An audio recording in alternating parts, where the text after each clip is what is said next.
কলে আমি এমনি থেরাপি দেই না, আজকে একটা জিনিস দেখে দিই। হ্যাঁ, কেন থেরাপি দেই?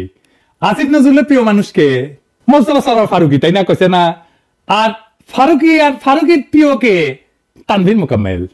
ওরে জাতীয় স্বল্প দৈর্ঘ্য চলচ্চিত্র উৎসব করার জন্য ওই ডিসেম্বর মাসে মিলনায়তন বরাদ্দ দিছে। কত তারিখে সাইন করেছে দেখেছেন? 18 নভেম্বর তারিখে। মিলনায়তনের নাম দেখেছেন বঙ্গমাতা ফজিলাতুন্নেসা মুজিব, বুঝেছেন? ওর বউ কালে ক্যারেক্টার করেছিল, অভিনয় করেছিল। তাই প্রেম চাইপা রাখতে পারে নাই। দুইটা জিনিস চাইপা রাখা যায় না। কি সেটা জানেন? হাগা আর প্রেম, এই দুইটা চাইপা রাখা যায় না। যাই হোক, তানভীর মোকাম্মেল প্রসঙ্গে আসি। তানভীর মোকাম্মেল কে?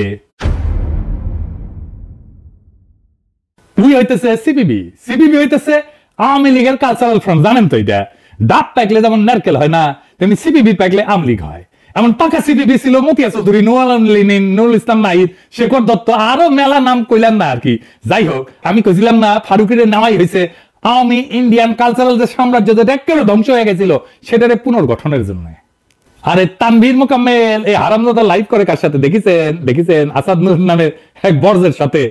আর কি ক্যানকা পোস্ট দেয় ফেসবুকে, গুজব ছড়ায় পাকিস্তান থেকে আসা জাহাজ নাকি চেক করা হয় না, দেখেছেন? পাকিস্তান নিয়ে ক্যানকা কুরকুরানি, দেখেছেন? এবার বুঝছেন তো ফারুকি কি কামে আসিছে আর কি কাম করিচ্ছে, দেখেছেন তো? হ্যাঁ, তাই আমি মোস্তফা সরোয়ার ফারুকিরে ধন্যবাদ দেই। হ্যাঁ, এই মিলনায়তন বরাদ্দ দেওয়ার জন্য। কেন জানে? আসেন এসে আলাপ করি। কেন ধন্যবাদ দিছি সেটা পরে বুঝবেন নি। আগে আনা তানভীর মোকাম্মেলের সাথে একটু আলাপ করে নি। সিপিবি তো পুরানা খাতির আনা একটা ঝালাই করে নি। আর তানভীর মোকাম্মেল ভাই, ও ভাই আমিও তো সিপিবি করেছি। আমি বলে একটা সিনেমা বানাচ্ছি, জানেন তো? আপনার মতো ভালো হবি না, কারণ আমরা তো আপনার মতো শিক্ষিত না। ওই আমি প্রযোজক হমু আর কি, আর স্টোরি রাইটার হমু। স্ক্রিপ্ট লিখিচ্ছে কে জানেন? এক হলিউডের স্ক্রিপ্ট রাইটার। ওই আপনার মতো ভালো হবি না আর কি। হ্যাঁ, আর পরিচালক কে হবি জানেন? অস্ট্রেলিয়া। আপনার মতো ভালো হবি না। আর এটা কুটি চলবি জানেন? আপনার মতো স্টার সিনেপ্লেক্সে চলবি না, ওইটা চলবি নেটফ্লিক্সে, বুঝছাও? তো আমাকে এই সুবাদে না জায়গা দিয়েন উদ্বোধনের দিনে। আমি উঠি না মহরত করলাম এই সিনেমার এনা হাউস আছে, বুঝছাও? তো কেঙ্কা করে মহরত করবো আসেন সেটা কই।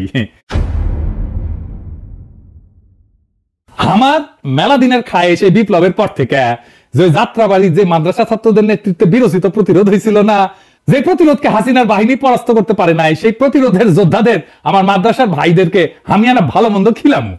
তো ওই যে 22শে ডিসেম্বর না কত তারিখে যেন আপনার দিছে না, ওই দিন বঙ্গমাতা ফজিলাতুন্নেসা মুজিব মিলনায়তনে আপনারা আমার মাদ্রাসার ভাইরা আপনারা আসবেন। আমার ক্ষুদ্র ভ্রাতারা উঠি আপনাদের মাদ্রাসায় যে দাওয়াত দিয়ে আসবেনি, আবারও কোনো অসুবিধা নাই, সবাই আসবেন। আর উঠি ওই বঙ্গমাতা ফজিলাতুন্নেসা মুজিব মিলনায়তনে উঠি প্রথমে জিয়াফত হবি। আর যেদিন রেকর্ড করেছি না সেদিন প্রথম আলোর সামনে গেল হজা জিয়াফত, দেখেছেন? দেখেন। আপনাকে বসাইতে চেয়ারে আপনি সিচুয়েশন বোঝার চেষ্টা করেন। এই যে লোকগুলো একসাথে এখানে যদি আওয়ামী লীগের কোনো বেচার একটা গুলি চালাই দেয়, তখন আমরা কি আওয়ামী লীগের পদত্যাগ চাইবো না সরকারের? এই যে বিষয়টা, ছোটখাটো বিষয়টা, এই কথাটা আপনাকে কানে কে দিবে? আপনার গোয়েন্দা সংস্থা দিবে। সুতরাং আমাদের এখানে আসার আগে গোয়েন্দা সংস্থাকে বলার উচিত। আগের দিন প্রথম আলোর সামনে মাইকি করার সময় টাইমে আইনে বাধা দিছে, দেখেন একটু এনা দেখেন। কালকে সবাই চলে আসবেন 4টা বাজে, গরু জাবাতে দাওয়াত রইল, ওকে?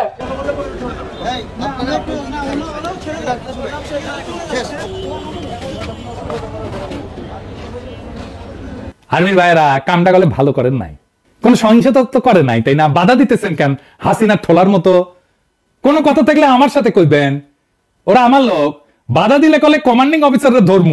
হাসিনা লোকেরা মিছিল করছে, সেটা ধরে পারেন না। দেখেন এটা